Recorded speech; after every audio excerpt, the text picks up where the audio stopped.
By the end of the Great War, the human cost meant that nearly every family from around the British Empire had suffered losses. Many of the fallen remained unidentified, resting in war graves far from home. One man's determination to honor these brave men led to the story of the Unknown Warrior.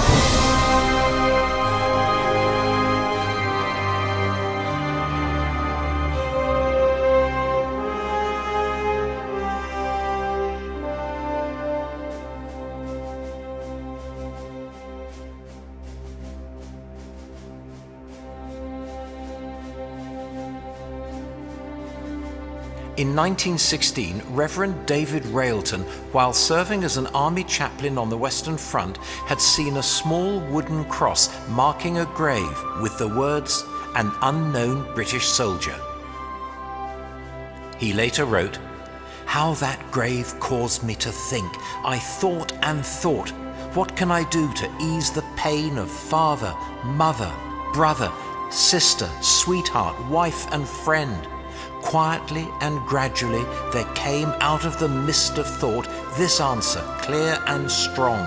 Let this body, this symbol of him, be carried over the sea to his native land." After writing to the Dean of Westminster, Herbert Ryle, in 1920, he proposed that a British soldier known only to God be laid to rest in Westminster Abbey amongst the kings. This was to represent the many thousands that never returned. The proposal was met with enthusiasm, and so began the journey of bringing this unknown warrior back where he belonged, back home.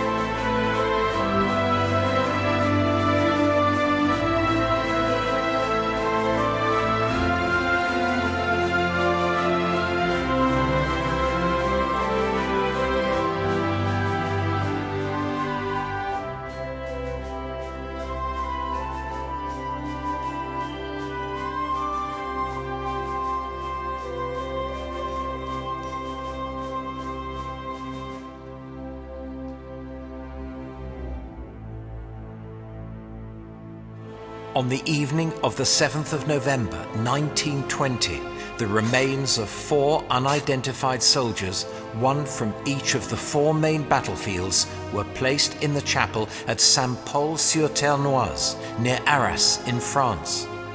Brigadier Wyatt and Lieutenant Colonel Gell of the Directorate of Graves Registration and Inquiries entered the chapel alone. The 4 coffins were draped in Union flags and indistinguishable from each other. With eyes closed, Brigadier Wyatt rested his hand on one of the coffins. The selection of the unknown warrior was made.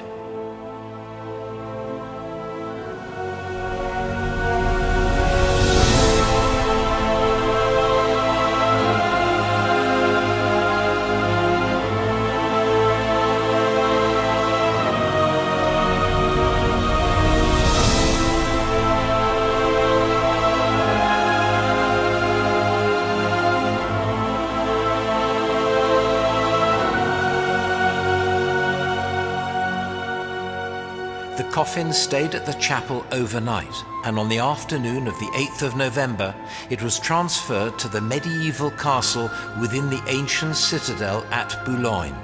A Légion d'honneur en masse kept a vigil overnight. The following morning, the coffin was placed in a casket of oak timbers of trees from the grounds of Hampton Court Palace and placed onto a French military wagon. At 10:30 a.m., all the church bells of Boulogne tolled, and the mile-long procession, led by 1,000 local schoolchildren, escorted by a division of French troops, made a solemn march to the harbour.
quayside, Marshal Foch saluted the casket before it was carried up the gangway of the British destroyer HMS Verdun. Just before noon, HMS Verdun slipped anchor and, with an escort of 6 battleships from the Atlantic Fleet, crossed the English Channel to Dover.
Precious cargo arrived at Admiralty Pier, Dover, to a 19-gun salute fired from Dover Castle. It was placed in utility van number 132, and at 5:50 p.m. on the 10th of November, it began its 3-hour train journey to Victoria Station.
Arriving at Platform 8 at 8:32 p.m. and now regarded as a national symbol, the representative of the thousands who made the ultimate sacrifice, the unknown warrior, was greeted by a guard of honor and a large, silently respectful crowd. A plaque marks the site, and every year on the 10th of November, a small remembrance service organized by the Western Front Association takes place between platforms 8 and 9 to honor and pay respects to this most significant of arrivals. It remained there overnight under escort until interment at Westminster Abbey the following day.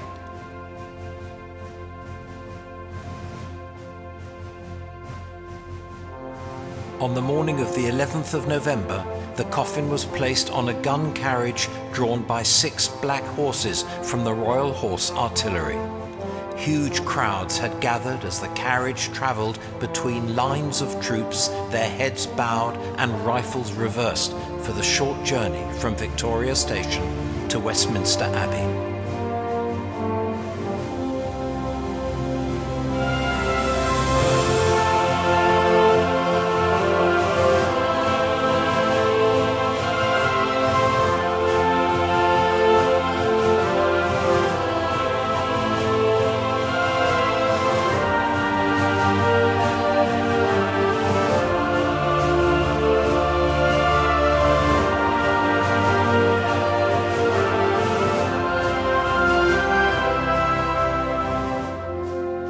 Thousands came to pay their respects, lining the route as the carriage drew past, heading towards the cenotaph, a hugely symbolic national shrine commemorating the 1.1 million British and Empire dead of the First World War and celebrating its centennial year.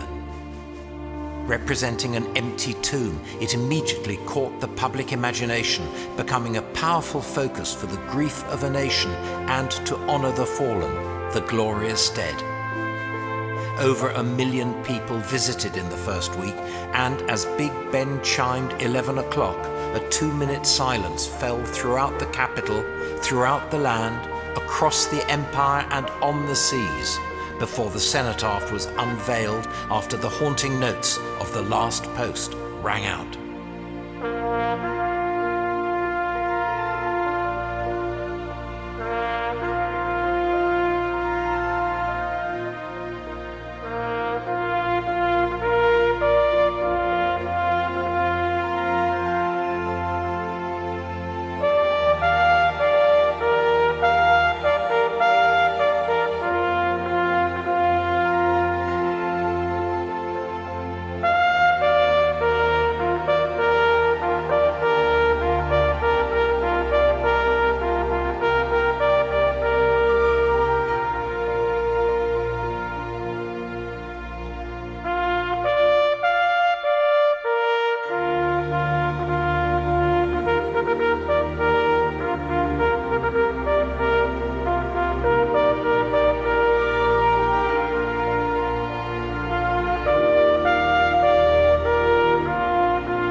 After the unveiling, the king placed his wreath of red roses and bay leaves on the coffin.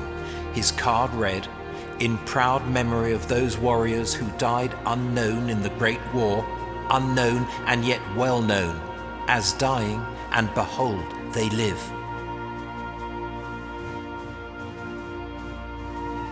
The cortege, comprising the escorting pallbearers and followed by the king, the royal family and ministers of state, continued to Westminster Abbey.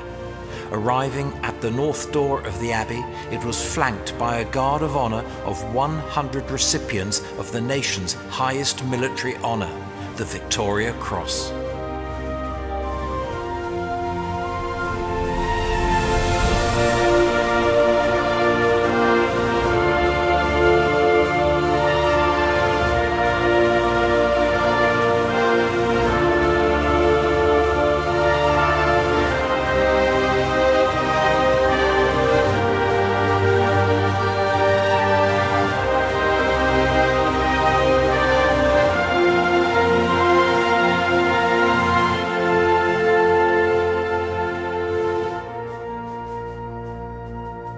The congregation settled and the choir sang.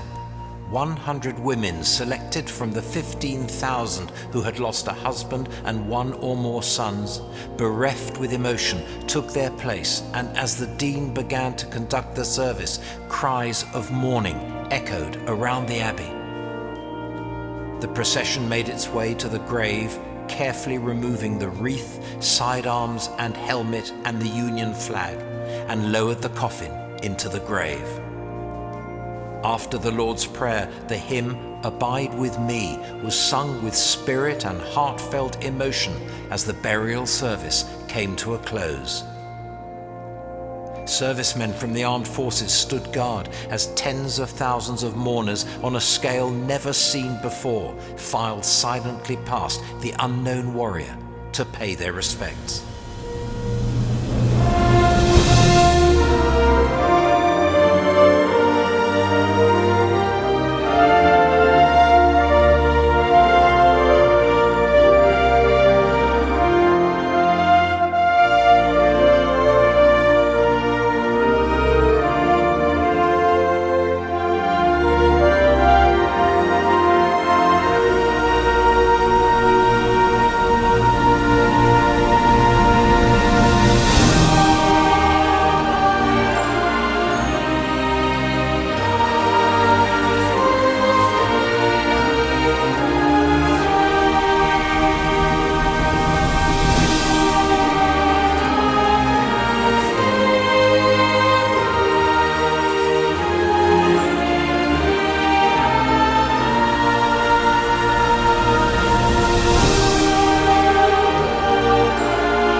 the identity of the unknown warrior will rightly never be known. He represents the son of every mother, the husband of every wife, the brother of every sister killed in the Great War and every war. Those whose loved ones were amongst the unknown know that in this tomb there is resting the body of their beloved, and with it brings the hope and joy of many thousands, knowing that this body, this symbol of him, will always be remembered then, now, and forevermore, as the unknown warrior is finally home.